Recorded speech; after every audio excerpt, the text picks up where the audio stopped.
시청자 여러분 안녕하십니까. 지금부터 전옥현의 안보정로를 시작하겠습니다.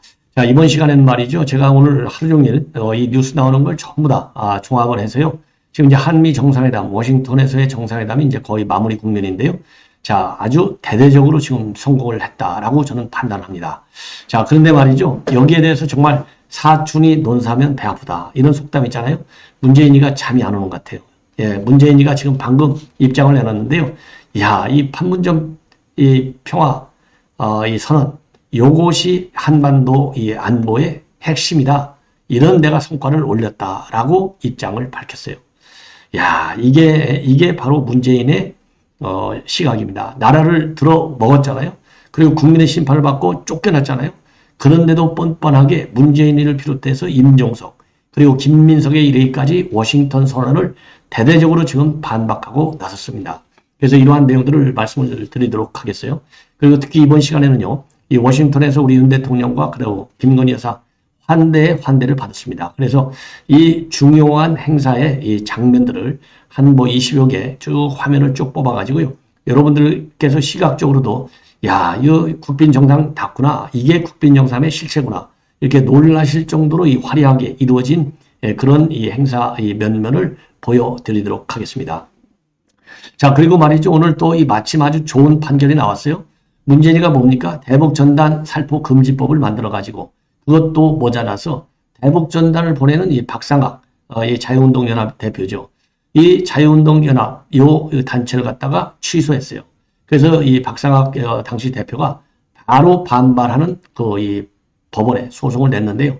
1심, 2심에서는 당연히 패소했죠. 왜? 누가 지키고 있나요? 김명수가 지키고 있잖아요. 그런데 이 대법원 오늘 판결이 결국 나왔는데요. 대법원에서는 승소 판결했기 때문에 이 대북전단 이 살포 단체 설립을 취소한 거 이거는 불법이다. 이러한 부당하다라는 판결이 내려왔습니다. 그래서 이러한 내용을요. 여러분께 말씀을 드리겠는데 야, 이거 보니까 말이죠. 역시 세상은 바뀌었구나 하는 거를 좀 느낄 수 있는 것 같습니다. 자, 그래서 말이죠. 이제 제가 여러분께 몇 차례에 걸쳐서 두어 차례에 걸쳐서 이 워싱턴 선언의 실질적인 내용과 의미가 뭔지 여러분께 말씀을 드렸는데요.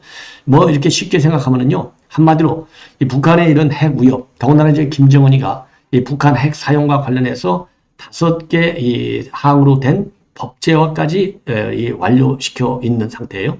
그러니까 쉽게 얘기해서 이 핵은 언제든지 김정은이가 판단해서 내가 쏘겠다. 그리고 핵으로 이 선제 공격을 하겠다라는 입장까지 내보인 게 바로 지금 현 실상입니다. 그러다 보니까 그동안에는 이제 그동안에는 이제 핵우산이라는 개념으로 쭉 오다가 이제 최근 들어서 확장 억제라는 개념으로 이제 핵우산 개념이 더 구체화됐어요. 그럼에도 불구하고 우리 국민들 사이에서는 이거 김정은이가 저렇게 무모한데 이 김정은이의 무모한 이 핵전을 과연 미국의 핵우산으로 막아낼 수 있느냐? 이 실행성이 그러니까 이제 믿어지지 않는다. 이런 의심이 많았어요. 그러면서 윤 대통령이 이제 그러한 우리 국민들의 불안과 이 의혹. 왜 그러냐면 저도 항상 그랬잖아요. 미국이 과연 유사시에 북한이 핵무기를 터뜨렸을 때 대응 차원에서 세컨드 스트라이크, 즉 핵 보복을 할 수 있을 것이냐. 그때의 미국 여론이 굉장히 중요하고 그때의 미국 대통령의 결기가 굉장히 중요한데 이런 변수가 그러니까 너무 많다 이거예요. 그러려면은 시스템적으로 자동적으로 이 핵 보복을 갈 수 있는 뭐 일종의 유엔 체제에서도 말이죠. 북한이 핵 미사일을 발사하면은 미사일 훈련을 하면은 탄도 미사일 훈련하면은 자동적으로 제재안이 발동이 된다. 이렇게 자동 트리거 조항이 있어요. 그런 것처럼 그렇게 자동적으로 북한에 대해서 핵 보복을 할 수 있는 문서가 있어야 될 것이 아니냐. 그러기 전까지는 최소한도 전술 핵무기라도 갖다 놔야 될 것 아니냐. 그래야 미국이 이 핵 보복에 나설 수 있다. 이런 주장들이 우리 전문가들 사이에서요. 우리 한국은 물론이고 미국에서도 그런 전문가들의 우려마저도 제기돼 왔고 그러다가 보니까요. 최근 들어서는 아니야. 전술 핵무기까지도 안 돼. 우리가 자체적으로 핵무장을 해야 돼. 라는 여론이 압도적으로 커지고 있는 추세에 있어요. 그러면 이게 이런 여론이 커지고 있는데 미국에서 여기에 상응하는 대응 조치와 전략을 마련하지 않으면 우리 국민들이 미국의 동맹에 대해서 의심이 더 커질 수밖에 없고 특히 미국은요. 바이든은 지금 국제적으로 보면은 지금 미중 전략 대결, 그리고 중국의 철저한 봉쇄와 고립작전, 이게 이제 특징이 아니겠습니까? 이게 결국은 지금 현 시점에서의 새로운 21세기 신냉전 체제의 특징이에요. 자, 그러면 여기에서는 우리 한국의 절대적인 협조가 필요한데 과연 이 한미 동맹이 거기까지 받쳐주겠느냐? 이 불안이 미국에서도 있을 수밖에 없어요. 이렇게 즉 말하자면 전략 환경이 급격하게 변하고 있습니다. 그래서 그러면 한국과 미국이 윈윈할 수 있는 게 뭐냐? 그래서 한국에서 이렇게 핵무장론 그리고 전술핵 배치론 요거를 잠재우면서도 핵우산에 대한 의혹과 불신, 좀 우려 요거를 달랠 수 있는 이 작업이 필요하잖아요. 요 필요성이 하나의 문서로 만들어진 것이 워싱턴 선언이에요. 그래서 한국에서는 말이죠. NPT 체제를 절대 흔들지 않는다. NPT 체제가 뭡니까? 새로운 비확산, 그러니까 절대로 핵 무장을 하지 않는다가 NPT 체제의 특징이거든요. 핵심이거든요. 그래서 자체 무장도 추구하지 않을 뿐만 아니라 전술핵 재배치도 요구하지 않는다. 그러면 완전히 핵으로 따지면 한국은 완전히 무방비 상태잖아요. 무방비 걱정하지 마. 바로 확장 억제, 핵 우산으로 철저히 보장해 줄 거야. 요거를 그냥 레토릭으로만 끝난 게 아니라요. 합의문, 즉 한미 양국 간의 합의 문서를 만들어 낸 거예요. 이게 바로 워싱턴 선언이 되겠습니다. 그러면 구체적으로 어떻게 이거를 문서화시켰느냐? 우선요. 핵우산과 관련해서요. 이 관련 정보, 핵우산을 어떻게 제공할 것이냐와 관련된 정보를 공유하는 겁니다. 이 정보 공유 없이는 우리가 돌아가는 정보도 없는데 뭘 가지고 핵우산을 지금 이제 좀 펼쳐라. 이런 얘기를 우리가 할 수 있겠어요. 그래서 핵우산 제공과 관련된 모든 정보를 공유한다. 정보 공유가 제일 큰 워싱턴 선언의 핵심 요소로 되어 있고요. 두 번째는 정보 공유만 갖고는 되겠습니까? 자, 그러면은 미국의 핵 전력, 왜냐하면 대한민국 핵 전력이 없잖아요. 미국의 핵 전력이 우리 한국 거와 마찬가지로 우리가 생각을 하고, 그리고 우리가 미국의 핵 전력이 우리 한국 거다라는 인식하에 우리가 협의 과정에 전적으로 참여하는 겁니다. 그래서 이 협의 과정이라고 하는 것은 뭐냐? 협의 주제, 어젠다가 뭐냐? 바로 공동 기획하고, 이 공동이라는 말이 굉장히 중요해요. 즉 플래닝, 핵 전력을 어떻게 운영할 것이냐? 플랜 쌓을 때, 계획을 잡을 때부터 우리가 거기에 참여하는 거예요. 그리고 그러면 계획만 세우는 게 아니잖아요. 연습도 해야 되고 훈련도 해야 되고, 실행에 옮기는 방안에 이르기까지도 우리가 공동으로 참여하는 겁니다. 그래서 정보를 공유하고 나서 핵 우산과 관련된, 그리고 핵 우산을 발동하는 데 따른 핵 전력을 어떻게 운영할 것이냐, 여기에 대해서 공동으로 기획하고 공동으로 또 실행을 하는 이 모든 과정 하나하나에 한국이 적극적으로 참여할 수 있게 보장한 거, 이거가 워싱턴 선언의 핵심 요소로 되어 있어요. 그래서 워싱턴 선언의 이 핵심 요소가 이 세 가지로 압축이 된다. 이렇게 생각하시면 됩니다. 그래서 양자 간에 말이죠. 예를 들어서 이제 나토는 핵 기획 그룹으로 되어 있어요. 우리는 핵 협의 그룹입니다. 그래서 나토는요, 30개 국가와 이 나토 핵 공유는 공유하는 거잖아요. 그래서 다자 협정이라고 볼 수 있는데 반해서 우리는 양자 협정입니다. 그러니까 우리가 그만큼 논의에 개입할 수 있는 공간이 그 시스템적으로 문서를 통해서도 확보를 되지만은 이 기획, 실행 그리고 정보 공유 과정에 우리가 적극적으로 동참을 하는 거예요. 그래서 이 논의의 이 참여의 깊이가 그만큼 나토보다도 커진다. 이게 굉장히 큰 의미예요. 그래서 미국 외교 사상 이런 핵 공유와 관련해서 양자 간의 협의체를 만든 것은 이번이 처음이에요. 핵 협의 그룹. 이게 이제 첫 번째 의미고요. 두 번째 의미는 바로 뭐냐? 핵 잠수함과 같은 핵 잠수함, 그 다음에 핵 폭격기, 항공모함, 이러한 3대 전략 자산을 정례적으로 배치한다 이겁니다. 그래서 실질적으로 전술핵 재배치 효과를 우리가 볼 수 있도록, 그래서 이 얘기는 결국 전술핵 배치해달라고 하지 마. 그거 안 하더라도 핵 잠수함도 우리가 동원할 수 있고, 그리고 핵 항공모함도 동원할 수 있고, 그 다음에 전략 핵 폭격기도 동원을 해서 정례적으로 배치해 줄게. 이게 두 번째 이 워싱턴 선언의 의미가 되겠고요. 세 번째로는 뭐냐? 그동안에는 이제 실무 차원에서 높아봐야 장관선에서 이런 핵 우산 체제를 확고히 가동한다. 이게 이제 SCM 회의지 않습니까? 그래서 우리 국방장관과 미국의 국방장관이 합의한 문서가요. 이 핵 확산 억제와 관련해서 공동, 즉 장관급 선에서 지금까지는 끝났는데 사상 처음으로 이제 양국 정상 차원의 합의문으로 아니 뭐 국가 안보의 최고 사령관이 누구예요? 대통령이잖아요. 대통령 차원의 공동 합의문으로 발전이 됐다라고 하는 점, 이게 어마어마한 의미를 갖는 겁니다. 자, 그래서 여러분들께서 좀 쉽게 말씀을 드렸고요. 그래서 이제 그 핵심 내용을 먼저 이제 핵심 내용을 압축해서 말씀을 드리면 다시 한번 확장 억제 공약을 통해서 연합 방위 대서를 확고하게 확인을 했다. 예.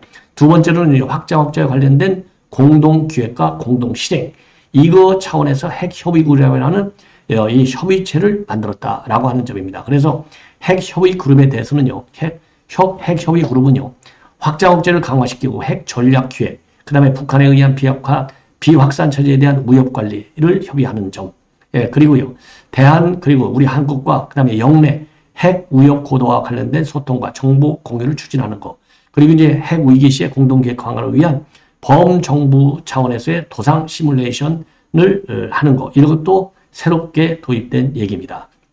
그리고요, 세 번째로는 우리 한국의 역할이 어마어마하게 커졌어요. 그래서 유사시는요, 미국의 핵 전략에다가 우리 한국의 재래식 전력을 통합하는 그런 작전을 쓰고 있는 점, 쓸 수 있도록 한 점, 그리고 소통과 협의를 아주 광범위하게 확대시킨 점, 그리고 미국의 전략 자산과 관련해서 정례적인 배치를 통해서 가시성을 증진하고 한미 양국 군 간의 공조를 심화시키고 있는 점도 굉장한 의미입니다. 자, 그래서요, 아까도 말씀을 드린 대로 이 정상 차원에서 확장 억제에 관해서 확고한 문서 확인이 됐다라고 하는 점, 그리고 실행력이 과거보다는 훨씬 더 실행성이 제고됐다고 하는 점, 그리고 실전적 측면에서의 시뮬레이션 훈련까지도 처음으로 도입되고 있다는 점입니다. 그리고 한미 간에는 긴밀한 공조하에 미 전략 자산의 한반도에 정례적인 가시성을 증진시킨 점, 그래서 미국의 핵 3축이라고 할 수 있는 ICBM, 그 다음에 전략 폭격기, 그 다음에 SLBM과 같은 생존성이 가장 높은 전략 핵 잠수함 기항 예고를 통해서 강력한 전략적 메시지를 발표하게 된 것이고요. 그리고 이 바이든 정상회의 입을 통해서 만약에 핵 도발할 경우에는 북한 정권의 종말이 온다, 이렇게 아주 최고 수준의 이 경고까지 한 점이 아주 큰 의미가 아닌가, 이렇게 생각이 됩니다. 예, 이렇게 해서요, 지금 이번에 이제 워싱턴 선언과 관련된 최종적인 이제 이 양국 간의 이제 공동 성명 문안까지 나왔기 때문에 지금 제가 말씀드린 것이 최종적인 워싱턴 선언의 전략적인 의미와 내용, 제가 한 10여 분간에 걸쳐서 간략하게 설명을 해 드렸습니다. 자, 이해가 되셨는지 모르겠고요. 이러다 보니까 지금 이제 문재인이가 잠을 못 자요. 문재인이가 잠을 못 자. 그러다 보니까 제대로 얘기하면 이게 잠을 못 자잖아요. 그러니까 또 거짓말, 평화쇼를 또 시작했습니다. 문재인의 평화쇼 2라고 저는 이름을 붙이고 싶은데요. 오늘 마침 말이죠. 오늘 한국거래소 컨퍼런스 홀에서 4.27 판문점 선언 5주년 학술회의가 열렸어요. 이 학술회의의 부제가 뭐냐? 평화의 봄을 부르답니다. 여기에 서면 기념사를 보냈어요. 정말 기가 막힙니다. 그래서 한마디로 얘기해서요, 이 판문점 선언이야말로 이 진정한 평화의 이정표다. 그러면서요, 뭐라고 얘기했느냐? 지금 한반도 정세가 윤석열 정부 때문에 더 악화되고 있어서 걱정이다. 자, 우리 국민들이 5년간 걱정을 하다가 더 이상 걱정을 해서는 안 되겠다. 그래서 우리 국민의 힘으로, 여기서는 우리 국민이면은 이 폴리티컬 파티 정당이 아니라요, 우리 국민들의 힘으로 투표를 통해서 몰아냈잖아요. 그런데도 불구하고 거짓말 평화쇼에 또다시 나서고 있습니다. 예, 참 기가 막히죠. 그래서 지금 현재 상황을 갖다가 뭐라고 하고 있느냐? 한반도 정세가 더욱 악화되고 군사적 긴장이 고조되고 있다. 상황 판단을 이렇게 하고 있어요. 그러면서요, 더 늦기 전에 평화의 기도로 나서라. 그러면서요, 판문점 선언이야말로 지금 평화의 이정표다. 이 얘기를 통해서요, 우리 윤 대통령의 이런 어마어마한 사상 최초의 외교적인 성과에 찬물을 끼얹는 이 파렴치한 짓을 문재인이가 하고 있어요. 그래서 문재인이가 오늘 서명 기념사에서 밝힌 내용을 보면은 조금 자세하게 말씀을 드리겠습니다. 정말 분노하지 않을 수 없어요. 판문점 선언은 이 일촉즉발의 위기 상황에서 기적같이 만들어낸 평화의 봄이었다. 야, 기적같이 사기쇼를 시작한 것이죠. 저절로 이루어진 것도 우연히 찾아온 것도 아니었고 끊임없이 노력하고 인내하며 북한과 미국을 설득하고 유엔을 비롯한 국제사회의 지원을 요청하며 주도적으로 일궈낸 결실이다. 결실이 아니라 쇼죠. 예, 쇼다. 예, 정말 이렇게 거짓말을 계속하고 있는 거예요. 자, 그러면서 하노이 북미회담 결렬로 한반도 평화 프로세스가 더 이상 진전되지 못하고 남북의 소중한 약속들이 온전히 이행되지 못해서 안타깝다. 하지만 판문점 선언은 누구도 훼손할 수 없는 평화의 이정표다. 거짓말하는 거예요. 판문점 선언의 성과가 일시적으로 지어지는 것처럼 보여도 미래로 다시 이어지고 발전해 나갈 것이다. 이거 악담하는 겁니다. 악담하는 거. 예. 자, 그리고요, 제가 여러분께 소개하려니까 열받아가지고요, 핵심만 말씀드릴게요. 그러면서 이러한 상황이 지속된다면 결국에는 평화가 깨어지고 군사적 충돌을 부추기게 되어서 국민의 생명도 안전도 경제도 돌이킬 수 없는 위험에 빠뜨릴 수 있다. 이럴 때일수록 인내심을 갖고 상황의 악화를 막으면서 대화를 통해 평화를 찾는 노력이 중요하다. 이렇게 얘기를 하고 있습니다. 그러면서요, 누구보다도 우리 정부의 적극적인 역할이 필요하고 한반도 비핵화를 위해서는 중국과 러시아도 협력할 수 있어야 한다. 그러면서 더 늦기 전에 남과 북, 국제사회가 대화복원 긴장 해소 평화의 길로 나서길 바란다. 아니, 5년 동안 뭐하고 앉아 있었어요? 5년 동안 일본 관계 다 무너뜨려 놓고, 그 다음에 대미 관계 다 무너뜨려 놓고, 그래서 국민들한테 심판을 받았는데도 불구하고 본인이 심판을 받았는지 안 받는지도 모르는 이 문재인의 파렴치한 기념사. 기가 막히지 않습니까? 그러니까 장해찬 국민의힘 최고위원이 말이죠. 오늘 문재인 대통령에게 집권 당시의 대북 정책에 대한 사과와 반성을 요구하는 그런 입장을 얘기했습니다. 그래서요, 문재인의 2021년도 이 기자회견 내용 뭐라고 얘기했느냐? 김정은이가 비핵화에 대한 의지는 분명히 있다고 생각한다라고 하는 2021년도 1월에 기자회견 내용을 상기시키면서요, 워싱턴 선언을 받아든 오늘 이 이야기를 다시 듣고 코웃음 칠 국민들이 얼마나 많겠냐, 이렇게 밝히면서 장해찬 최고위원은요, 이렇게 얘기를 하고 있습니다. 자, 윤석열 대통령 한미 정상회담에서 미국 대통령의 핵 보복 명시 발언을 이끌어냈고, 반면 김정은에게 사기당해서 비핵화 부도수표를 받은 문재인 대통령은 보증 잘못 썼다가 집문서 날린 것이나 다름없다. 문재인에게 잊혀질 자유는 없고, 그 다음에 두고 국민들 앞에서 사과와 반성을 해야 한다. 야, 이런 말이 문재인한테는 안 들리는가 보죠? 예. 그리고 또 임종석과 그 다음에는 또 김민석이가 말이죠. 이 워싱턴 선언을 갖다가 절대적으로 비판하고 나섰고, 김민석이는 말이죠, 별도의 대미 방미단을 만들어 가지고 북한과의 비상군사 연락선을 재개통하고 핵 잠수함 한국 도입하고 미국 각종 공무수의 독도를 표기하고 미국에 진출한 한국 기업에 대한 경제적 평등 대우를 요구하겠다라는 엉뚱한 지금 입장문을 내놨어요. 그래서 민주당의 독자로 방미단을 보낼 것을 당 지도부에 건의하겠다.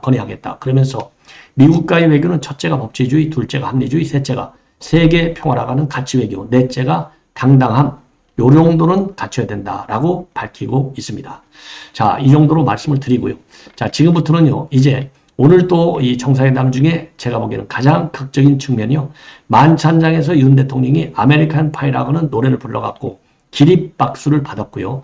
이 아메리칸 파이, 이 작곡가인 돈 맥클린의 이 직접 사인한 기타를 선물로 받았습니다. 예. 그래서 이 내용도 함께 이제 사진으로 여러분께 보여드리면서 설명을 곁들이도록 하겠습니다. 먼저요, 백악관 발코니 상황인데요. 백악관 발코니에서 이제 국빈 이 한미 정상회담 하기 전에 이렇게 우리 그 내외들이 아주 이제 이 환호를 부는 거죠. 왜냐하면 백악관 앞에요, 미국 그 시민들이 아주 어마어마하게 많이 모였어요. 거기에 대해서 손을 흔들어서 감례하는 모습이 되겠습니다. 자, 그리고 이제 만찬장으로 들어가는 우리 윤 대통령의 내외, 그 바이든 대통령 내외가 아주 정중하게 지금 맞이하는 모습이고요. 그 다음에는요, 이제 만찬장의 안에 들어가서 그 내빈들을 향해서 걸어가기 직전의 모습이고, 지금 이제 이것은 이제 들어가는 모습인데, 여기에서요, 지금 바이든 대통령이 왼손으로 딱 엄지척 하는 모습이 보이시죠? 자, 이 정도로 이제 바이든 대통령 내외도 굉장히 기쁜 마음으로 이렇게 국빈 정상회담을 갖는 것이고, 그리고 이제 오늘 이 만찬장에 나온 아주 셀럽들이 많아요. 그리고 우리 재계 인사들도 많이 참석을 했습니다. 그래서 이 안젤리나 졸리가 아주 뭐 세계적으로 유명한 배우잖아요. 그리고 아들 매덕스. 근데 이제 아들 매덕스가 또 인기를 많이 얻었잖아요. 그래서 이 서울에서 지금 연대에서 공부하고 있는데 서울 뭐가 좋으냐 물어봤더니요. 사람들이 좋답니다. 이런 얘기를 했고요. 그리고 오늘 재계 인사들이 많이 참석을 했어요. 재계 인사들 4대 그룹 6대 이 단체장들이 다 참석했는데 이재용 삼성 회장 이 드레스 코드는 이제 백악관에서 당연히 정해졌죠. 예. 그 다음에 CJ 회장. 그 다음에는 정의선 현대차 회장. 그 다음에 또 셀럽 중에 하나는 박찬호 부부가 초대를 받았습니다. 박찬호 부부는 뭐 제가 설명하지 않아도 잘 아시겠죠? 그 다음에 이제 만찬장에서 이 사전 설명회를 하는 이 바이든 여사, 이 벚꽃, 뭐 여러분들 잘 아시죠? 그러니까 워싱턴의 3대 명품 중에 하나가 이 벚꽃이에요.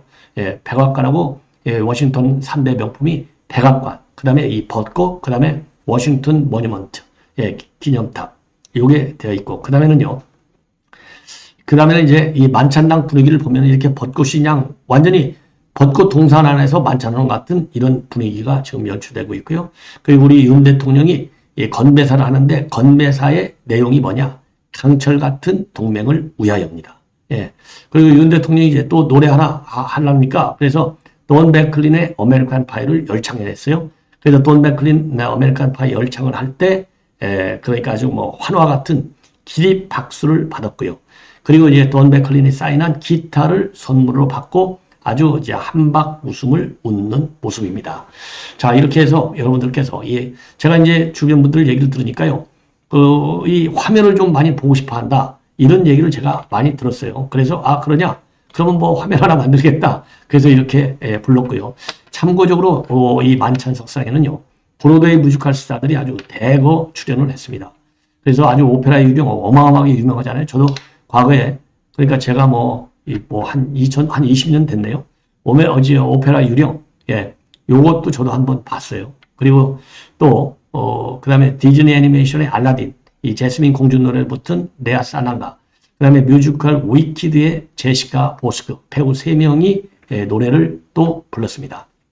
그리고 앙콜곡으로 존 베클린 아메리칸 파이를 추가해서 윤 대통령이 가장 보여하는 노래라. 그리고 이제 누구죠? 이 바이든 대통령은요. 뭐라고 또 농담을 또 했냐면은 나한테 노래 부르라고는 안 하겠죠. 나도 부를 것이라고 기대하지는 마세요. 이렇게 농담을 해서 좌정을 또 폭소로 빠뜨렸다. 이런 얘기도 나오고 있습니다. 예.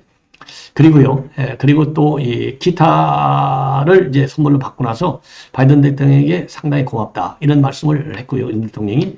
참고로 아메리칸 파이는요. 71년대에 발표된 대중가요인데 노래가 좀 길어요. 8분 30초. 그래서 인기 절정이었던 젊은 가수들이 59년에 공연을 위해서 비행기를 타고 가다가 추락해가지고 사망하게 됐는데 여기에 영감을 얻어서 이 맥클린이 직접 작사한 곡인데 음악이 죽어버린 그날이라는 가사가 널리 알려져 있는 걸로 유명하다고 합니다. 그리고요, 바이든 질 여사가 이 트윗에 글을 올렸는데요.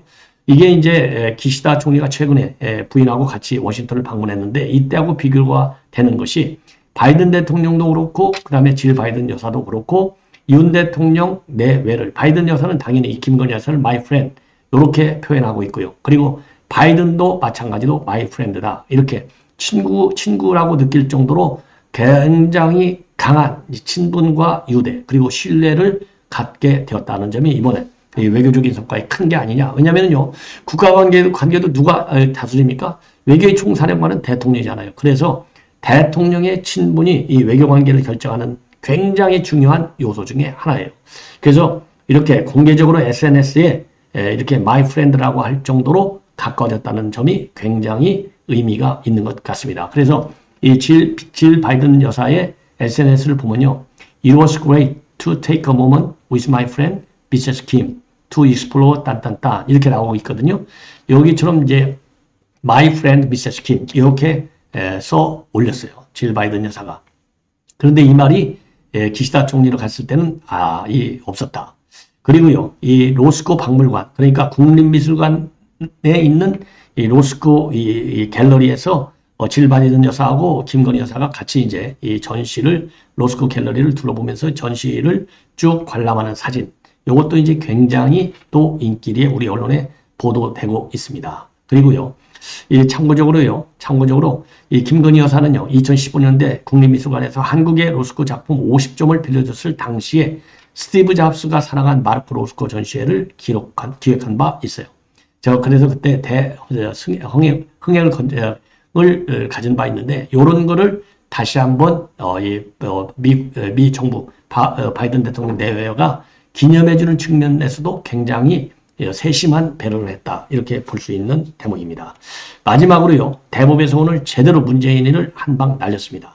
바로 문재인이가 얼마나 김여정이가 한마디 하니까 그냥 바로 다음날 대북전단 금지법을 만들어가지고 전 세계로부터 비난을 받은 바 있어요. 예. 그러면서요, 대북전단법만 만든 게 아니라 대북전단을 가장 활발하게 보내는 자유북한운동연합, 이 승인을 취소했습니다. 그러니까 박상학 씨가 대표가 이거를 갖다가 이게 무슨 소리냐? 그래서 이 부당하다, 이 소송을 제기했는데요. 1, 2심 당연히 다 이거 정당하다, 합법이다 이렇게 판결했지만 오늘 대법원 판단은 전혀 정반대입니다. 그래서 설립 취소한 거 잘못됐다 이렇게 법적 판단을 내렸어요. 그러니까 이 얘기는 결국 뭡니까? 이 얘기는요, 결국은 공산주의자, 문재인은 공산주의가 맞다. 이렇게 고영주 변호사가 했는데 대법원까지 가서 표현의 자유야, 아니야, 불법이 아니야. 이렇게 해서 문재인이 망신당했잖아요. 그런 것처럼 문재인 통일부가 대대적인 망신을 당하게 된 거예요. 예.